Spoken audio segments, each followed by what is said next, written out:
Drahý Bože, viem, že ťa každý deň žiadam o veľa vecí a preto by som ti v tento deň chcel poďakovať za všetko, čo pre mňa každý deň robíš.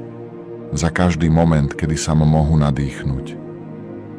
Za každé ráno, kedy ma cez tvoju lásku a milosť prebúdzaš.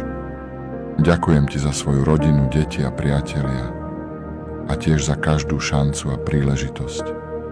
Ďakujem za tvoju podporu a milosť. Plne si uvedomujem, drahý Bože, že všetko, čo mám, ale aj nemám, prichádza zhora od teba a to len skrze tvoju lásku a dobrotu. Odpusť mi, Svätý Otče, to, ako sa niekedy správam. Odpusť mi prosím to, že to všetko, čo pre mňa každý deň robíš, občas prehliadam a nevážim si to. Nauč ma prosím, vážiť si všetko, čo vďaka teba mám. Prosím, nech je v mojom srdci zakorenená tvoja láska, pokora